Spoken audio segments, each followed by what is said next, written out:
Today we will be discussing Jungian typology and critical pedagogy. What would critical pedagogy look like with Jungian typology at its center?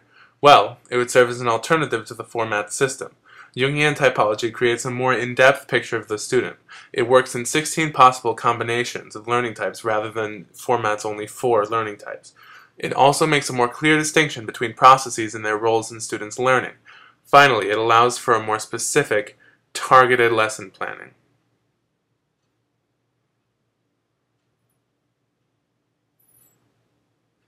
An explanation of Jungian typology.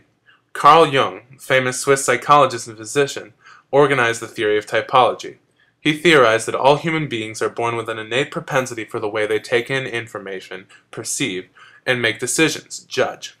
The key idea behind his theory was that people are always either taking in information or making decisions. He wanted to find a way to categorize their preferences and figure out if there were any similarities. Let's take a look at his processes that he found. First is the S versus N, the perceiving. Sensing types see the world through their senses. They perceive with details first and work up to the big picture. This makes them very observant of their specific surroundings. Intuitive types, on the other hand, see the world through connections. They perceive through big picture analysis, then follow with the details. This makes them very insightful with complexities. Now onto the judging processes. Thinking types judge information based on the analysis of impersonal facts. This makes them skilled at objective analysis because they're able to judge the consequences objectively. Feeling types, on the other hand, judge information based on personal values and subjectivity. They use their well-developed values and standards to make decisions. Now that's not to say that thinking types don't have feelings, they simply don't allow them to enter into their decision-making process. Now in his research, Jung found one other dimension that affected how people interact with the world around them and where they get their energy. And that was the EI. Extroverted types are more comfortable working in the world around them. They say, when in doubt, act, and they talk to think rather than thinking before they say what they want to say. Introverted types, on the other hand, are much more comfortable reflecting inside. They say, when in doubt, reflect on the matter more deeply, so they keep their thought process inside.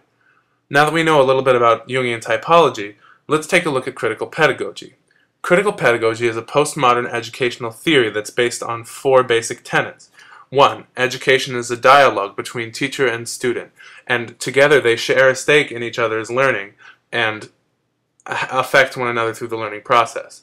2. Education is empowering, which means that the knowledge gained from the educational process empowers and gives ability to the teacher and the student. 3rd, education is transformative, which means that the teacher and student will emerge from the educational process very different individuals from when they entered. And that's because the educational process changes them as people. Finally, education is political, which says that no education can possibly be politically neutral. There has to be some sort of political bias to any education that takes place.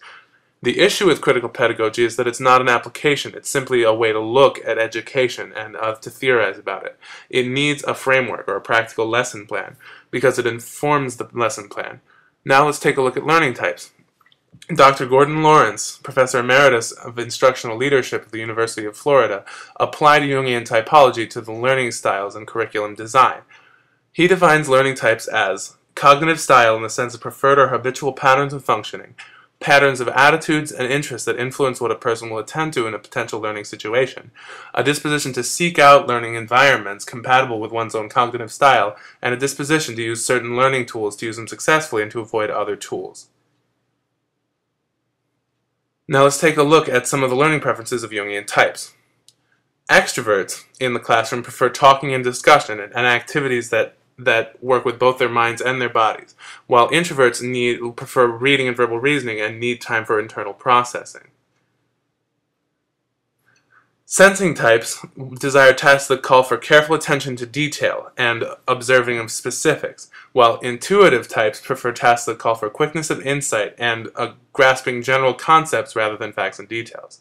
Thinking types need to connect to the content that they're learning, while feeling types need a personal connection with either the teacher or the material and the emotions behind the material. Finally, judging and perceiving types. Judging types work in a steady, orderly way with formalized instruction, while perceiving types work in a flexible manner with a more informal problem-solving based education. They also prefer tasks that involve discovery rather than normal prescribed step-by-step tasks. Now, how is Jungian typology applied as a lesson plan? Well, Dr. Lawrence's, in his book, People Types and Tiger Stripes, illustrates a four-type outline based on the ES, IS, EN, and IN pairings. He then says that you take the remaining scales, the TF and JP scales, and affect the lesson based on the student's needs in those areas. Then, he says, you create a lesson plan that touches all types, which makes for a positive learning experience for all of the students in the classroom, regardless of their learning type. Now, I've established a system in which you start with 4 boxes for each of the 4 main learning type pairings, and then you see the organization of the actual lesson schedule chronologically. Here's a sample lesson plan based on the teaching of motive through Beethoven's Fifth Symphony, the first movement. As you can see, each of the 4 pairings has 4 separate needs, although there are similarities between them because they share type names. But then you can see where they're dealt with. And now moving on to the actual chronological lesson plan itself. You see examples such as play the piece and ask for the student's immediate reaction, structure, form, emotions, connections, comparisons, etc., and how that satisfies what learning preference. And as you go through the list, you see more of those explanations and you try to touch each of those different learning styles. Now on to the primary lesson where you actually begin to teach the motive, and you try to approach the issue from as many different learning style preferences as possible. This not only allows students to learn from their own preferred learning style, but also through others. Finally, you look at the homework where the judging process, the T versus F, really comes into play, because the perceiving is where they gather the information, and that's in the classroom. But in order to reinforce it, they need to make decisions based on it, and that's where the T and F come into play. So in homework, you need to give T's and F's different options for homework so that they can solidify it in their own ways, and you see that is enumerated here. Now, how does Jungian typology act as a basis of critical pedagogy? Well, it provides connection to the students, because you strive to tailor lessons to as many types as possible, as you saw, following learning preferences. This ensures that the students connect to the lesson and thus creates a dialogue between the teacher and the student. It also allows you to understand how students learn and meet them where they are, as Dewey would say, and use those to grow and learn together. Finally, it builds upon students' innate preferences and helps them to develop into more well-rounded learners and individuals. Ultimately, Jungian typology serves as the glue that holds critical pedagogy together. It is an integrative tool that combines all of the concepts that make up critical pedagogy and connects them through practical application. That way you can channel the ideas of some of the primary thinkers of critical pedagogy, such as Freire, Dewey, Vygotsky, and others, and incorporate that into your lesson. Now let's take a look at how Jungian typology allows the incorporation of some of the ideas of major thinkers in critical pedagogy, starting with Paulo Freire. Now, Freire's desire to create dialogue can be achieved through the understanding the student's personality and learning type. Jungian typology also helps the student and teacher understand how they interact with the world and with one another. This allows the students to better learn and grow from the world, as Freire stresses in his Pedagogy of the Oppressed. Now, with Dewey, Jungian typology provides an opportunity for the teacher to meet the students where they are through the learning type analysis. It starts the learning process in the student's preferred type, where they are, as Dewey would say, and tailors the education to increase the knowledge and the ability of the student to work out of their preferred type, preparing them better for operating in society, where they see all types of learning and experiences, and that prepares them as Dewey would like. Finally, Vygotsky.